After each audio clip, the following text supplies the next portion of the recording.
जरूर, यहाँ कहानी है। अगर आप प्रतिदिन ऐसे ही वीडियोस देखना चाहते हैं तो हमारे चैनल Haunted2.0 को सब्सक्राइब कीजिए। रणवीर सिंह, एक अनुभवी ट्रक ड्राइवर जो रात के सफर का आदी है। रूपा, एक रहस्यमयी और खूबसूरत औरत जो हाईवे पर अकेली मिलती है। बबलू, रणवीर का हेल्पर, थोड़ा डरपोक लेकिन दिल का साफ। थानेदार चौधरी, एक पुलिस वाला जो इन हत्याओं की जांच कर रहा है। स्थान, राजस्थान और मध्य प्रदेश के बीच लंबा और सुनसान हाईवे। मुख्य कथानक, रणवीर एक रात हाईवे पर ट्रक चला रहा होता है, तभी उसे एक लड़की मिलती है जो लिफ्ट मांगती है। वो लड़की असल में एक खूनी आत्मा होती है जो हर ट्रक ड्राइवर को मार डालती है। रणवीर को धीरे धीरे शक होता है कि कुछ अजीब हो रहा है। वो आत्मा उससे जुड़ा एक पुराना राज रखती है जिसमें रणवीर की जिंदगी का अंधकारमय अतीत जुड़ा है। पुलिस, आत्मा, ट्रक और राजिन सबके बीच एक खौफनाक लड़ाई होती है। रात के 1:30 बजे का वक्त था। सर्द हवाएं ट्रक की खिड़कियों से अंदर झांक रही थीं। रणवीर सिंह ने स्टीयरिंग कस के पकड़ा था और बबलू सीट पर ऊँघ रहा था। हाईवे बिल्कुल सुनसान था, जैसे मौत भी रास्ता भूल गई हो। बबलू, सो मत बे, तुझे पता है ना ये इलाका कैसा है? रणवीर ने सिगरेट सुलगाते हुए कहा। बबलू हड़बड़ाकर उठा। हाँ भाई, सुना है, यहाँ कुछ आत्मा का चक्कर है। रणवीर मुस्कराया। अरे आत्मा वात्मा कुछ नहीं होता, बस लोग की बकवास है।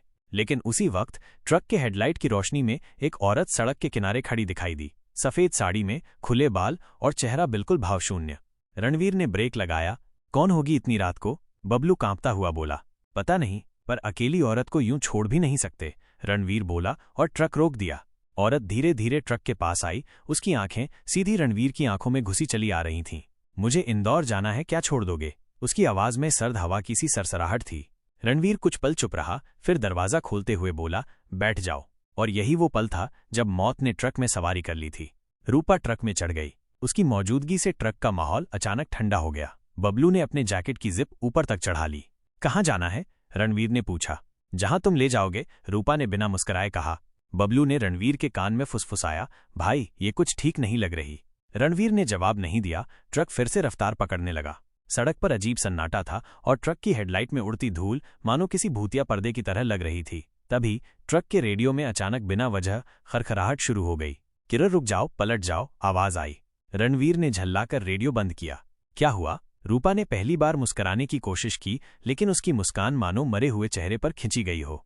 रात के 2 बज रहे थे। पूरा हाईवे नींद में डूबा था। राजस्थान और मध्य प्रदेश की सीमा के पास का ये इलाका इतना सुनसान था कि दूर दूर तक कोई गाड़ी भी नजर नहीं आ रही थी। बस एक पुराना लाल रंग का ट्रक रफ्तार से दौड़ रहा था। उस पर लिखा था, सावधान, पीछे मत देखना। ट्रक चला रहा था रणवीर सिंह, 50 साल के करीब उम्र, चुभती निगाहें, मजबूत कदकाठी और हाथ में हमेशा जलती रहने वाली बीड़ी। पिछले 25 सालों से ट्रक चला रहा था। वो कहता था, हाईवे मेरी जान है और रातें मेरी साथी। बगल में बैठा बबलू, उसका हेल्पर, नींद में झूम रहा था। उसकी उम्र ज्यादा नहीं थी, शायद 20-22 साल, लेकिन डर के मारे हमेशा साया बनकर रणवीर के साथ चलता था। भाई, एक बात कहूं? बबलू ने ऊँघते हुए कहा। कहना, रणवीर ने स्टीयरिंग पकड़े पकड़े जवाब दिया। लोग कहते हैं इस इलाके में कोई आत्मा भटकती है, ट्रक वालों को लिफ्ट मांगती है और फिर गायब हो जाती है। कभी कभी तो लोग मरे भी मिले हैं। रणवीर ने बीड़ी का लंबा कश लिया और हंसा। तेरे जैसी डरपोक औलादों की वजह से ही तो इन आत्माओं का धंधा चलता है। लेकिन तभी ट्रक की हेडलाइट के सामने एक औरत आ खड़ी हुई। रणवीर ने जोर से ब्रेक मारा। ट्रक चीखता हुआ रुका। बबलू की नींद पूरी तरह उड़ गई। सड़क के किनारे खड़ी उस औरत ने सफेद साड़ी पहन रखी थी। बाल खुले थे, चेहरा धुंध से ढका हुआ और उसकी आंखें अजीब तरीके से स्थिर थीं। इतनी रात को कोई औरत यहाँ क्या कर रही है? रणवीर ने बुदबुदाया। भाई मत रोको, कुछ गड़बड़ लग रही है। लेकिन रणवीर पहले ही ट्रक से उतर चुका था। मैडम, कहाँ जाना है? रणवीर ने पूछा। इंदौर, औरत ने बहुत धीमी आवाज में जवाब दिया। रणवीर ने दरवाजा खोल दिया। बैठ जाओ। वो चुपचाप चढ़ गई और रणवीर के ठीक पीछे वाली सीट पर बैठ गई। ट्रक दोबारा चल पड़ा। चंद किलोमीटर ही चले होंगे कि रेडियो ने अजीब सी खरखराहट शुरू कर दी। बिना वजह, बिना किसी स्टेशन के। रुक जाओ, लौट जाओ, बहुत धीमी, घुटी हुई आवाज आई। बबलू ने तुरंत रेडियो बंद कर दिया। भूतनी के साथ साथ ये रेडियो भी पगला गया है, रणवीर ने कहा। पीछे बैठी रूपा चुप थी। न उसकी सांसों की आवाज, न हलचल, बस उसकी नजरें शीशे में रणवीर की आंखों से मिल रही थीं। बबलू ने धीमे से पूछा, भाई, देखा उसका चेहरा? कितना अजीब है। लगता है जैसे उसमें कोई रंग ही नहीं हो, बिल्कुल फिका, जैसे कब्र से उठकर आई हो। रणवीर ने ध्यान नहीं दिया, वो सोच में डूबा हुआ था। अचानक रणवीर की आंखों के सामने एक पुराना चेहरा घूम गया, नीला, दम तोड़ता चेहरा, एक औरत का जो कभी उसके जीवन में थी। रूपा। नहीं, ये सिर्फ नाम की समानता है, उसने खुद से कहा। आपका नाम क्या है मैडम? उसने शीशे से झांकते हुए पूछा। रूपा जवाब आया। अब रणवीर के हाथ से स्टीयरिंग कांपने लगा। भाई, सब ठीक है? बबलू ने घबराकर पूछा। रणवीर ने जोर से बीड़ी का कश लिया और कहा, हाँ, सब ठीक है। लेकिन कुछ भी ठीक नहीं था। जैसे ही ट्रक एक पुरानी पुलिया के पास पहुंचा, रूपा ने कहा, यहीं रोक दो। यहाँ तो कुछ भी नहीं है। रणवीर ने कहा, बस मैं यहीं उतरूंगी। बिना कुछ कहे रूपा नीचे उतरी और पुलिया के उस पार अंधेरे में गायब हो गई। बबलू कांप रहा था। भाई, ये कौन थी? कहाँ गई? रणवीर ने ट्रक से उतरकर इधर उधर देखा, पर कोई नहीं था।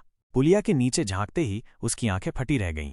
नीचे एक पुराना ट्रक पड़ा था, टूटा हुआ, जला हुआ, और उसके अंदर एक महिला की जली हुई लाश। ये तो मेरा ही पुराना ट्रक है, रणवीर चीखा। बबलू डर के मारे चिल्लाया, भाई चलो, यहां से भागो। रणवीर ने ट्रक स्टार्ट किया और पूरी रफ्तार से आगे बढ़ा, लेकिन अब उसका चेहरा सफेद पड़ चुका था। वो जानता था, जो औरत आज ट्रक में बैठी थी वो मर चुकी थी, और उससे जुड़ा था रणवीर का गहरा, खून से सना राज। अध्याय 2, वो जो पीछे छूट गया था। ट्रक पूरे वेग से भाग रहा था, जैसे पीछे से मौत उसका पीछा कर रही हो। बबलू चुप था। पहली बार उसने रणवीर को इतना डरा हुआ देखा था। आमतौर पर रणवीर हर चीज को मजाक में टाल देता था, लेकिन आज उसकी आंखें कुछ और ही कह रही थीं। सन्नाटा, पछतावा और एक अनकहा डर। भाई, वो कौन थी? बबलू ने आखिर पूछ ही लिया। रणवीर ने कुछ नहीं कहा, बस बीड़ी जलाई, लेकिन हाथ कांप रहे थे। बीड़ी गिर गई। भाई, आप ठीक तो हो? रणवीर ने अचानक ट्रक साइड में रोका और नीचे उतरकर सड़क के किनारे बैठ गया। बबलू भी पीछे पीछे गया। सुन बबलू, रणवीर ने कहा, जो तुझे आज दिखा वो एक आत्मा थी, और उसका नाम भी वही था, रूपा। आप जानती थे उसे? बबलू की आवाज कांप रही थी। रणवीर की आंखों में एक पुराना, मरा हुआ समय लौट आया। रणवीर तब नया नया ट्रक ड्राइवर बना था। उसकी जिंदगी में एक लड़की आई थी, रूपा। वो एक ढाबे पर काम करती थी, हंसती थी, गाती थी, और हर ट्रक ड्राइवर के लिए एक प्यारी मुस्कान रखती थी। लेकिन रणवीर के लिए वो कुछ और बन गई थी, एक चाहत, एक प्यार, या शायद एक पागलपन। एक दिन दोनों ने फैसला किया कि वे भाग जाएंगे। लेकिन उस रात जब रणवीर ट्रक लेकर रूपा को लेने पहुंचा, तब वो ढाबे के मालिक की गाड़ी में बैठकर कहीं जा रही थी। रणवीर को लगा उसे धोखा मिला है। गुस्से में उसने रूपा की गाड़ी का पीछा किया और जब मौका मिला ट्रक से उस गाड़ी को धक्का दे दिया। गाड़ी पुलिया के नीचे गिर गई, उसमें आग लग गई और रूपा जिंदा जल गई। रणवीर कभी पकड़ा नहीं गया। वो चुपचाप आगे बढ़ गया, लेकिन दिल में एक राख जैसा बोझ लिए। अब 20 साल बाद वही रूपा फिर से उसके ट्रक में सवार हुई थी। भाई, आपने उसे मारा? बबलू के होठों से मुश्किल से निकला। रणवीर कुछ नहीं बोला, बस चुपचाप आसमान की ओर देखता रहा। उसी वक्त ट्रक की लाइटें अपने आप ऑन हो गईं, इंजन स्टार्ट हो गया और ट्रक धीरे धीरे खुद ब खुद चलने लगा। भाई, ट्रक अपने आप। रणवीर और बबलू दौड़कर ट्रक में चढ़े।